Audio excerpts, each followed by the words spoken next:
Right now, somewhere in your skull, a demolition crew is at work. You can't feel it. You can't see it.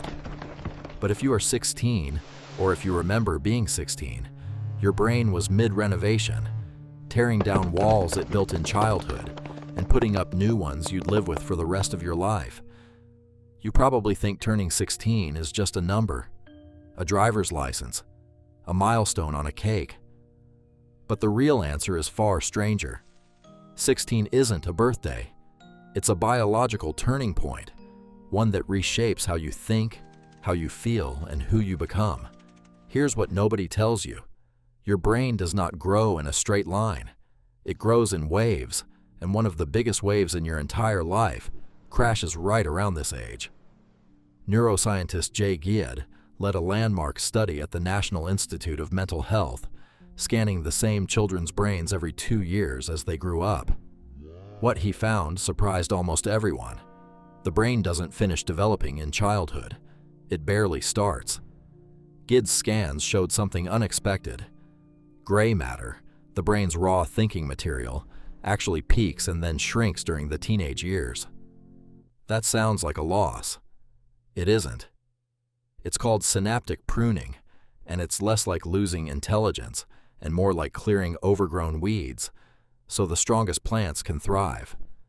Your brain, around 16, starts cutting away the connections you don't use. Every hour you spend gaming, drawing, arguing, falling in love, gets wired in stronger. Every skill you ignore gets quietly deleted. Think about that for a second. The version of you at 16 isn't just growing up, it's being carved. But pruning is only half the story. While the thinking brain is being trimmed down, another part of your brain is doing the opposite. It's speeding up. Psychologist Lawrence Steinberg spent decades studying why teenagers take risks that adults find baffling. His research revealed a mismatch, almost a design flaw, built into every human adolescent. The brain's reward system, the part that lights up with excitement, novelty, and social approval, matures years before the brain's control system, the part responsible for judgment and impulse control. Around 16, that gap is at its widest. You feel drawn to intensity. You crave your friends' attention more than your parents' approval. You underestimate danger, not because you're careless, but because your brain is quite literally built to chase reward faster than it can weigh consequences. Steinberg's work showed this isn't a personal flaw. It's universal. It's evolutionary. A 16-year-old brain is not a broken adult brain. It's a different kind of brain entirely, one optimized for something ancient. What is it optimized for? Independence.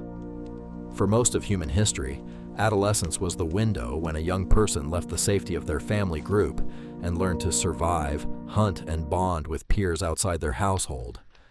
Your ancestors didn't have algebra tests or curfews, but they had this same neurological shift, pulling them away from parents and toward the tribe.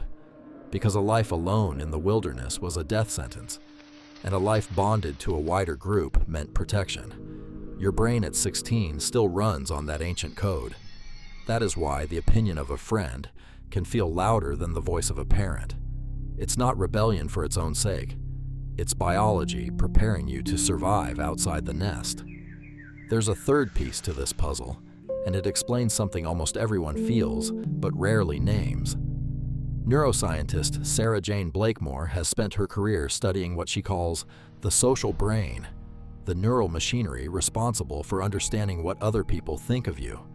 Her research found that this system becomes hypersensitive during adolescence.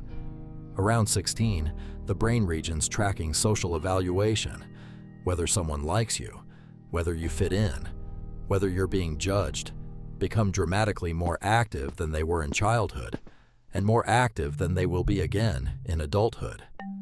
This is why a single unanswered text can feel like a crisis. Why walking into a room and sensing a strange look can ruin an afternoon. Your brain isn't overreacting. It's doing exactly what evolution built it to do at this exact age, scanning constantly for social risk, because for a young human on the verge of independence, Being excluded from the group wasn't just uncomfortable, it was dangerous. So here is the 16-year-old brain laid bare, a thinking brain being pruned into shape, a reward system running years ahead of impulse control, a social radar turned up louder than at any other point in life. 3 systems, all shifting out of sync, all at once. No wonder it feels like standing on shaky ground. But here's the twist almost nobody expects. This imbalance isn't a malfunction. It's the price of a remarkable kind of flexibility. The teenage brain is more plastic, more capable of rewiring itself than at will,